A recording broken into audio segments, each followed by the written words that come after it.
Ini ada yang out of the topic nih dari Brian Yahya. Pak B, ojo posting prestasi-prestasi jadul aja dong.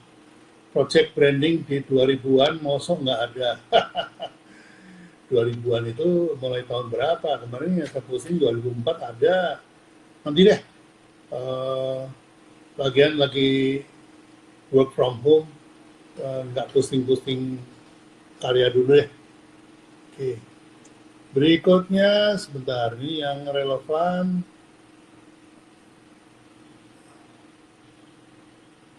Iya.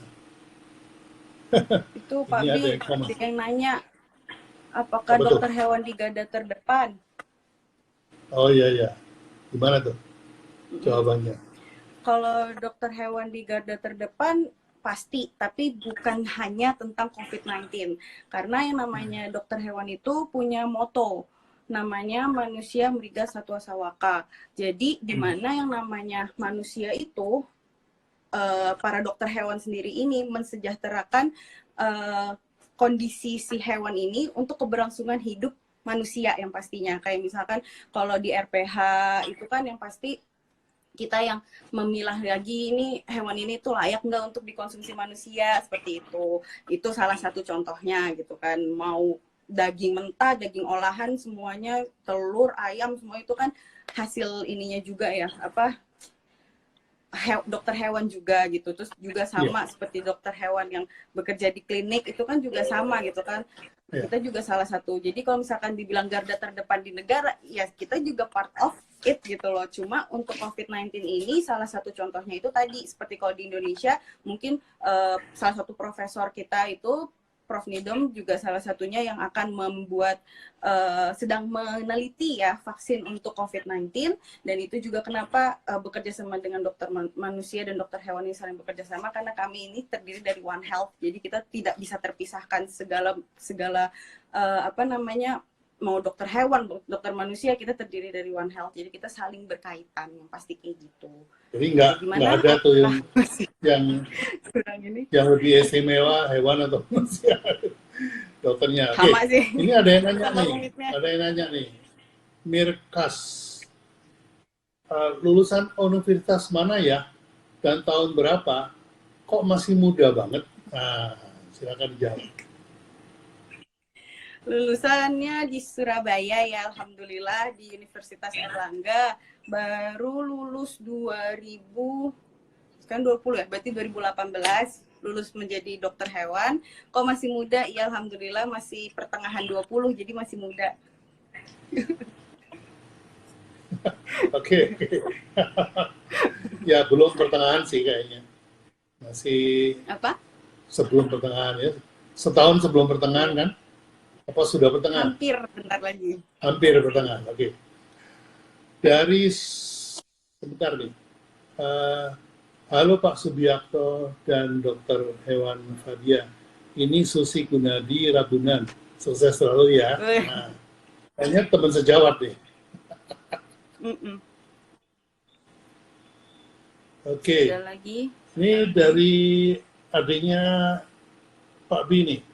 Pak Adimoto, husky saya sakit dibawa ke dokter. Obatnya kok sama obat untuk manusia ya? Sama. Jadi sebenarnya kita tuh juga ada obat yang memang khusus untuk hewan kayak gitu. Itu juga kita provide pasti di beberapa klinik, dan salah satunya di rumah sakit juga ada. Cuma kita juga sama, kita menggunakan obat-obatan manusia, tapi yang kita bedakan itu adalah dari dosisnya yang pasti gitu. Infus semua itu juga sama lah seperti manusia, semuanya sama, obat-obatan itu sama, cuma ada beberapa yang memang khusus untuk hewan. Nah itu juga di Indonesia sih beritanya sih udah mulai nih ada yang memang distributor yang memang apa namanya resmi gitu. Cuma biasanya kita juga masih impor dari luar juga sih kayak gitu. Karena obat-obatan lokal pun juga banyak yang udah buat obat untuk hewan, spesifik untuk hewan tuh juga ada. Jadi ya beragam lah, kita pakai campuran, tapi memang masih banyak kita menggunakan obat manusia juga. Nah, ini ada yang komplain nih. Kok nggak nyambung sih jawabannya? Apakah dokter hewan di garda Pak B itu terdepan. yang tadi, Nah, jadi itu yang tadi yang udah itu jawab ya? dijawab. Mm-mm. Ya, oke. Kalau masih nggak ngerti juga, ya silakan Tanya lagi ya. ngumek sendiri. Untuk hewan tak berpemilik di jalanan, Mm-mm. hewan liar maksudnya, pastinya lebih beresiko. Nah, biasanya apa yang dilakukan dokter hewan dan apa yang bisa kita lakukan untuk memperkecil risiko penularan? Nah, itu juga salah satu PR besar para dokter hewan dan juga salah satunya juga mungkin Pemkot juga mungkin ya pemerintah juga mengambil andil dalam masalah ini juga karena kan memang untuk hewan di jalan ini kan banyak banget yang kita juga tidak bisa kontrol populasinya yang pasti. Nah, yang namanya mereka tertular dengan virus gitu kan itu juga apa namanya tinggi banget gitu loh kemungkinannya. Jadi itu seperti hukum alam sih sebenarnya. Jadi kalau misalkan virus yang menular ke sesamanya itu ya karena mereka juga tidak ada pemilik juga dan kuat-kuatan hewan itu sendiri juga karena kan seperti yang kita ketahui namanya virus itu tidak ada obatnya gitu kan. Jadi yang pasti bisa kita lakukan adalah pencegahan.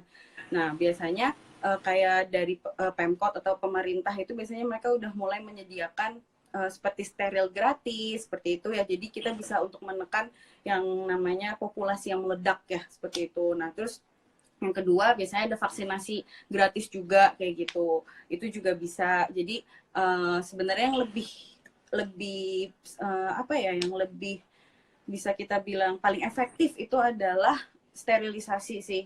Jadi kita bisa menekan populasi yang tidak terkontrol tadi itu. Dan kasihan juga kan banyak banget sekarang yang suka nolongin stray cat, stray dog gitu kan itu juga banyak sih terutama di Jakarta sendiri itu udah banyak banget yang namanya apa namanya shelter ya yang menampung hewan-hewan jalanan tersebut. Cuma kan memang untuk sekarang kan dari pemerintah sendiri belum ada anggaran dana khusus dan lain-lain ya. Jadi memang itu PR besar sih terutama untuk dokter hewan dan juga jajaran. Ya mungkin Pemkot masih memfokuskan pada manusianya dulu mungkin ya. Iya, Oke, nah ini ada teman kamu nih, Sancaka Asyar. Nah, halo, itu cuma Caka. tepuk tangan doang. Ya, dadah. Oke, udah. Ini. Berikutnya Ini tadi Inais D. Dok, apakah hewan liar yang mampir ke rumah, nah itu sudah dijawab tadi ya, akan menjadi carrier COVID-19 apa enggak? Enggak, udah. Kemudian karena ada beberapa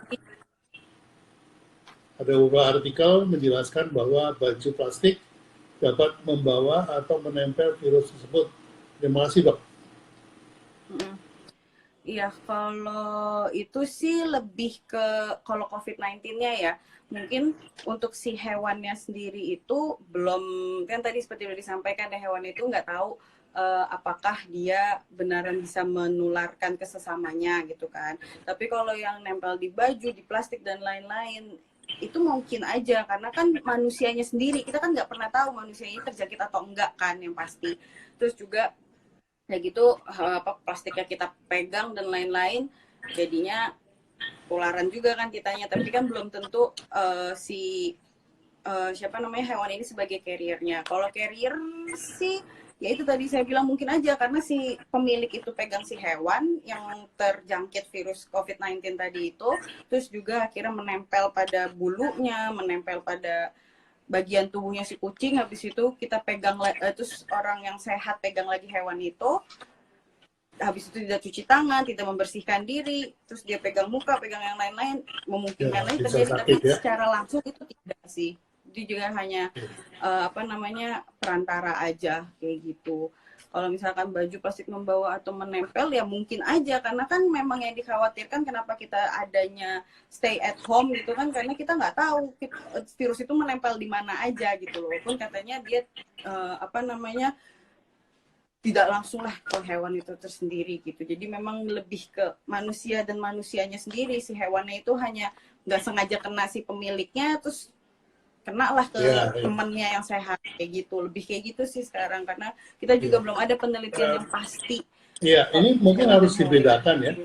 mungkin harus dibedakan antara carrier dan carrier, karena carrier itu aslinya pemahamannya adalah hewannya sakit menularkan pada manusia, itu carrier ya, betul?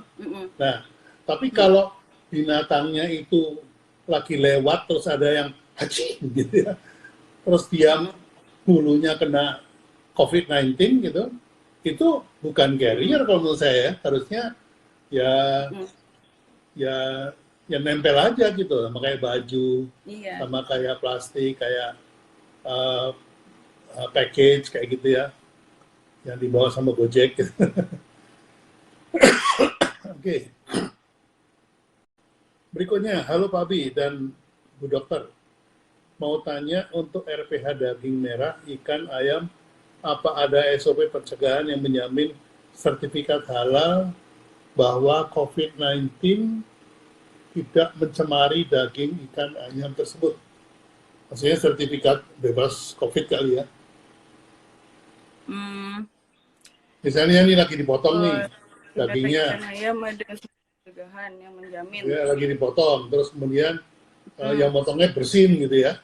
Nah, itu bisa terjangkit nggak tuh dagingnya?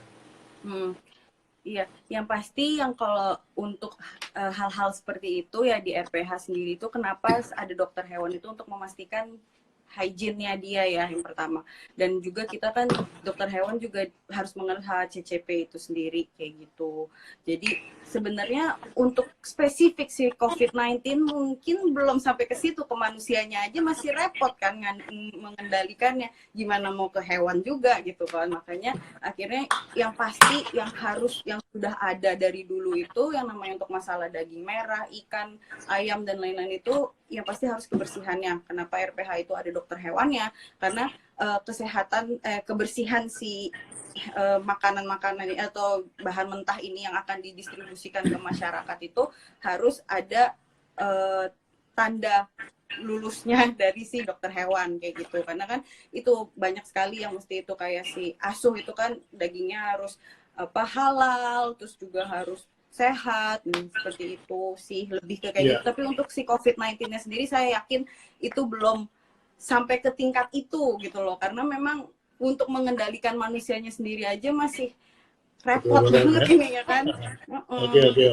Tapi bisa sih jadi pikiran, mungkin nanti ada dokter hewan yang sangat senior untuk masalah ini nonton ini terus dia gitu, oh iya juga ya gitu, di RPH-nya bisa diadakan kan, nobody knows ya kan. Ya, nge-like sedikit. Oke, nggak apa. Dok, flu pada kucing dan manusia itu sama atau tidak ya? Ya, akan dijawab dulu. Dok, Anda dokter dok? Yang nanya ini ngerjain emangnya. Dok, flu pada kucing dan manusia itu sama atau tidak ya dok? Kalau misalkan ada nasal discharge, leleran, itu sama ya kan, yang pasti gitu. Cuma dari kucing itu tidak menular ke manusia gitu. Obatnya ada yang sama juga, pengobatannya juga hampir-hampir sama. Ya nggak dok Randy? Dok Randy, oke. Dan apa bisa saling menular? Enggak lah ya. Ini iseng-iseng aja ini dokter. Bintang Sena. Intinya selalu menjaga kebersihan ya teman-teman ya. Ini juga gini nih Bintang. Saya juga khawatir nih kadang-kadang kalau mau pesan makanan Gojek gitu ya. Itu selalu ada kekhawatiran apakah yang menyiapkan makanan itu sudah cuci tangan apa enggak, dibersinin apa enggak gitu ya. Jangan-jangan lagi bungkus, haci, wah itu kan bisa terjadi penularan. Nah ini saya makanya kenapa kalau saya pesan selalu makanan yang berkuah dan panas gitu. Jadi kalau panas COVID mampus lah, nggak mungkin hidup gitu ya. Kecuali kalau dia termasuk Avenger. Oke. Ingat, wah Nadia Veta, ingat jaga jarak seenggaknya 1 meter kalau lagi di tempat publik. Oke Kak Nadia Veta. Ya, sementara ini pertanyaannya sudah habis ya. Dr. Randy, apa kabar? Kapan-kapan saya wawancara ya Dr. Randy ya. Jadi, dokter manusia apa dokter hewan nih? Sama dokter hewan. Sama dokter hewan juga ya. Oke. Baik. Nah, di suhu berapa COVID mati di makanan? Ada apa ini nggak? Ada referensinya nggak, Pak? Coba ya kita cari dulu.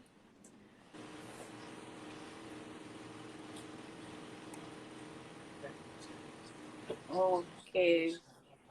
Kalau misalkan sterilisasi itu biasanya untuk virus ya, itu terutama biasanya di derajatnya 141 derajat Celcius itu di steril secara total ya kayak gitu. Jadi mungkin di 141 derajat Celcius itu kebayang lah ya panas banget kayak gimana, makanya kenapa makanan itu harus selalu mendidih untuk sekarang ya amannya. Misalkan tadi kayak Pak Bi khawatir nih makanan pesen Gojek dari luar ya, kalau misalkan kuah ya kita angetin lagi ya Pak Bi di rumah. Iya. Biar aman. Dibikin Ya kita nggak tahu kan namanya. 141 derajat kira-kira ya. Oke. Sudah habis pertanyaannya. Nah, sekarang mungkin Fadia akan menceritakan pengalaman selama praktek, apa saja yang dihadapi dokter hewan, kekhawatiran apa khususnya pada saat-saat apa namanya COVID-19 ini, kebayang oleh Pak Pi betapa dokter hewan itu juga khawatir. Yang dihandle kan nggak cuma hewannya ya, dihandle juga yang punyanya juga kan. Pemiliknya. Karena sebetulnya kalau kalau dokter hewan itu nge-handle hewannya mungkin lebih gampang. Tapi begitu nge-handle yang punyanya, biasanya itu lebih ribet ya. Nah mungkin bisa cerita sedikit, sebaiknya kalau misalnya Anda itu apa namanya datangi dokter bawa hewan itu sebagai pemilik, ya bagaimana gitulah. Silakan diceritakan. Kalau secara, memang ini bisa menyambung ke COVID-19 juga, cuma memang untuk secara umum kali ya. Untuk secara umum sih, yang namanya dokter hewan itu memang tantangannya, seperti kalau saya sendiri kan spesifik untuk hewan peliharaan ya, companion animal. Dimana yang kita hadapi itu penyakit si hewan, dan jadi kita berusaha untuk mendiagnosa apa sih penyakitnya ini dengan gejala yang ditunjukkan juga seperti itu. Dan juga apa namanya, bagaimana pemeriksaan penunjangnya seperti pemeriksaan darah itu juga berlaku, X-ray mungkin, USG mungkin, terus juga kita selain pemeriksaan fisik ya, jadi sama seperti manusia juga lah untuk mendapatkan diagnosanya atau mendapatkan diagnosa bandingnya, karena kan gejala itu yang berbicara, kita yang mencari tahu mengapa kok bisa seperti ini kayak gitu. Cuma tantangan yang lebih heboh lagi daripada mengobati penyakitnya itu adalah pemiliknya gitu. Pemiliknya itu adalah PR terberatnya ya kan dokter, nah pasti mengerti rasanya. Jadi memang pemiliknya ini apa ya, sebenarnya pintar-pintar si dokter hewan ini sendiri berkomunikasi dengan pemilik hewan itu sendiri sih yang pastinya gitu. Bagaimana cara menjelaskan gitu, karena susahnya kami adalah sebagai dokter hewan kita menjelaskan secara ilmiah juga pasti kan keterimanya cuma seberapa bagian dari 100% yang kita sampaikan kan pasti, terutama kalau kita bicara tentang ilmiah. Jadi bagaimana kita berkomunikasi yang pasti, terus juga bagaimana kita menjelaskan prognosa penyakit ini juga, bagaimana terapinya agar mereka juga sebagai pemilik merasa aman memberikan mempercayakan ya hewannya kepada dokter hewan itu sendiri kayak gitu. Karena untuk daerah Jakarta sendiri yang namanya pemilik hewan sendiri itu sangat kritis, jujur sekali sangat kritis. Jadi mereka ingin tahu apapun dari A sampai Z. Ini diapain lebih hewan dokter gue, dari dokter gitu. Ya. Lebih dokter dari dokter ya, sendiri. Dan internet itu lebih dokter daripada dokter. Google itu lebih dokter daripada dokter. Iya. Susahnya di situ. Ini ada pertanyaan lagi nih dari Randy 58. Dok, bagi tips dong, bagaimana dengan kondisi yang seperti saat ini, kapan kita perlu segera ke dokter hewan atau kapan bisa kita tunda? Nah, ini pertanyaannya cukup mencerahkan. Nah gini, memang kan tadi seperti saya sampaikan kalau di klinik sendiri itu kan ada batasannya ya kayak gitu. Nah maksudnya ada beberapa yang membatasi, ada yang nutup kliniknya secara operasional 100%, ada yang membatasi jam operasionalnya juga. Nah, untuk para pemilik hewan yang memang hewannya tidak dalam keadaan emergensi seperti mau melahirkan, terus juga sedang kejang-kejang, hilang kesadaran, berdarah, misalnya ketabrak mungkin, misalnya pendarahan, mimisan atau apa kayak gitu, tuh suhunya pas dipegang, oh suhunya tinggi banget, itu kan berarti kita kan kejar-kejaran dengan waktu ya, yang pasti. Nah itu baru silahkanlah dibawa menerjang jalanan yang sangat beresiko itu untuk membawa hewannya. Tapi kalau misalkan hewannya cuma mau dimandiin, mandi Di jamur misalkan, grooming. atau mandi kutu, terus gitu mau divaksin misalkan, atau misalkan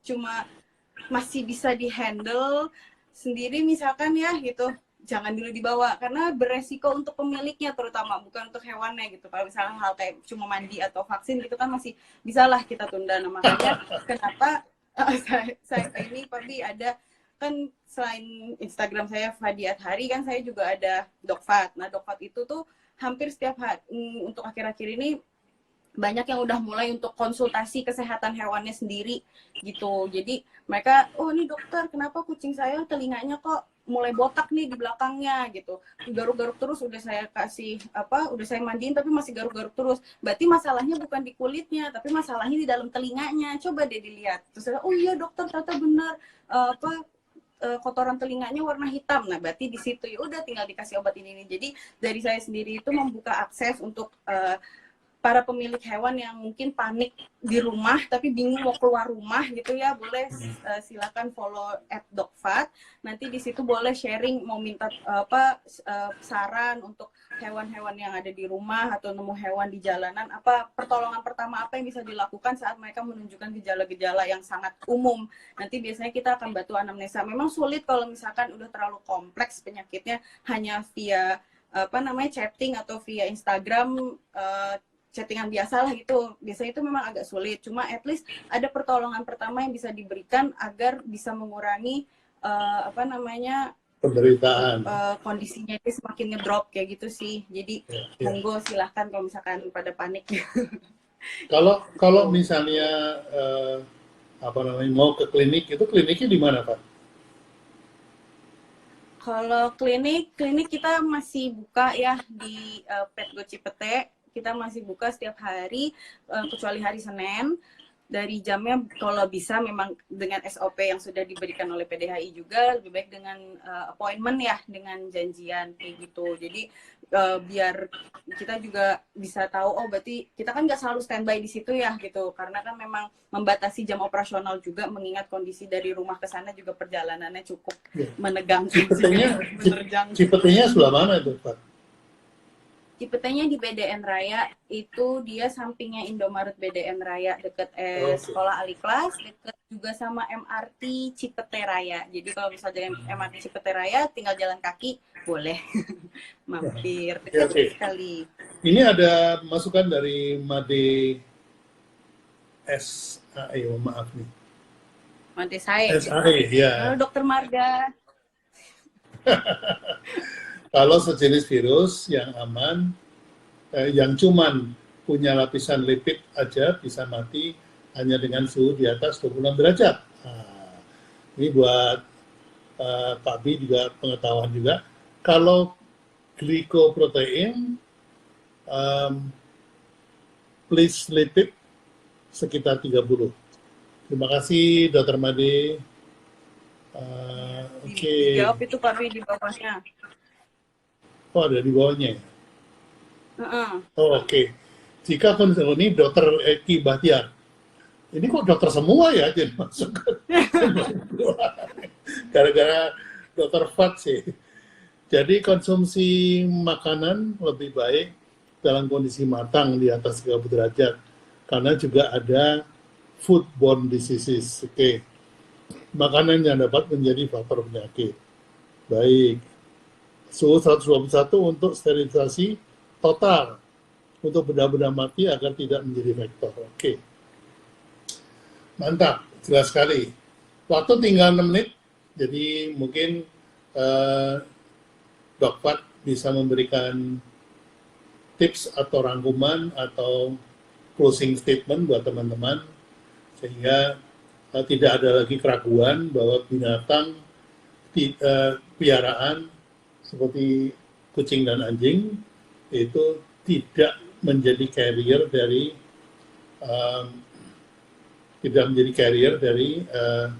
COVID-19. Ya, silakan, Fat. Ya, jadi conclusionnya untuk malam ini yang pasti companion animal atau hewan peliharaan itu sendiri tidak dapat menularkan COVID-19 ke manusia. Yang pertama, jadi dia sebagai final host-nya gitu. Terus juga itu bisa disebut sebutannya itu kalau di bahasa ilmiahnya itu ya zooanthroponosis. Jadi kayak memang stuck hanya di hewan itu sendiri kayak gitu. Kemudian untuk kita yang pasti itu yang sudah disuarakan oleh banyak orang, kita harus menjaga kebersihan gitu loh, karena kita juga nggak tahu hewan-hewan di luar sana atau kita sendiri sebagai carrier penyakit itu sendiri kan. Jadi kita tidak menutup kemungkinan hanya hewan, tapi kita sendiri manusianya juga harus menjaga kebersihan dan juga kesehatan, karena imunitas sendiri itu kan juga apa ya, hewan aja sering kita bilangin gitu loh, ini dikasih vitamin untuk nambah imun gitu biar tidak tertular penyakit, apalagi belum divaksin kayak gitu kan. Jadi apa namanya, kita juga harus menjaga tubuh dengan menjaga imun sistem kita yang pertama, terus yang kedua juga jaga kebersihan. Nah, terus juga untuk di luar itu juga yang namanya hewan itu juga kita harus jaga kondisinya. Yang pertama salah satunya juga dengan kebersihan mereka. Boleh mandi di rumah aja ya pemirsa, jangan menerjang COVID itu ya di jalanan demi memandikan jamur hewan Anda gitu ya. Jadi baik di rumah aja, jaga kebersihan hewannya, atau mau dilap dulu pakai tisu basah nggak masalah, nggak apa-apa, yang penting menjaga kebersihannya.